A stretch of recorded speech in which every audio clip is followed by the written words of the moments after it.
আমার সঙ্গে কেন এরকম করো ঠাকুর? আমি বুঝি এতই বাঁচা যে আমাকে এত বড় শাস্তি দিচ্ছ? আমি তো লেখাপড়া শিখতে চাই, জ্যোতির্বিদ্যা শিখে দেশের দশের ভালো করতে চাই, সব মেয়েদের সঙ্গে খেলতে চাই। আর তা না, তোমার ইচ্ছে আমি এই বিচ্ছির কেতু রাজার ছেলেকে বিয়ে করি। কেন করবো বলো? কেন কেন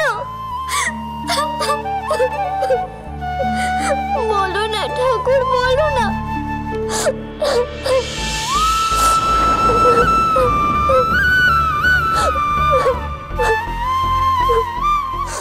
ও ঠাকুর, বলো না।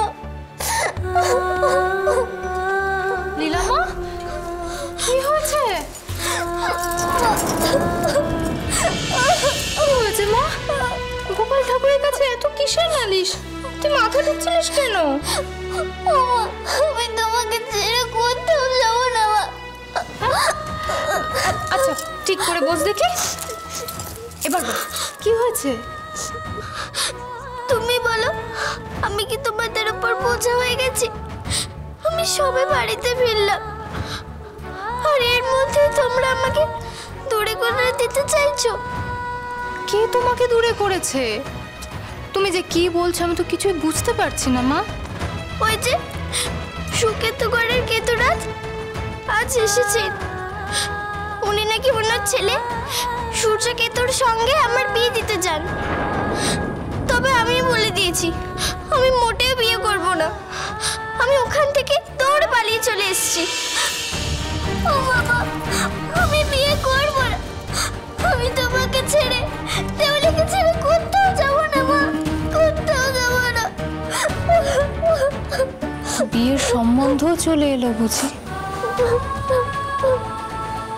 মেয়েটা যে কি তাড়াতাড়ি বড় হয়ে যায়। আমি কোথায় বড়? আমি তো এখনই তোমাকে জড়িয়ে ধরে ঘুমাই মা, বাবার কোলে চলি। তাহলে পাগলি মেয়ে আমার। জানিস, বিয়ের আগে এই একই কথা আমিও আমার মাকে বলেছিলাম, কিন্তু বিয়ে তো হলো। ঈশ্বরের কৃপায় বন্ধুর মতো, অভিভাবকের মতো একজন স্বামী পেয়ে, তারপর তোকে কোলে পেয়ে আমি সত্যি সুখী হয়েছি। মেয়েদের আসল ঘর তো তার স্বামীর ঘরই হয় রে মা। বাপের ঘরে তো সে কয়দিনের অতিথি মাত্র। তারপর একদিন সবাইকে কাঁদিয়ে তাকে স্বামী শ্বশুরের ঘরে চলে যেতেই হয়। এটাই যে স্ত্রীলোকের নিয়তি মা। কে স্বামী হবে, কোন ঘরে তার বিয়ে হবে, সবই যে আগে থেকে ভাগ্যে লেখা থাকে। কে লিখেছে এসব?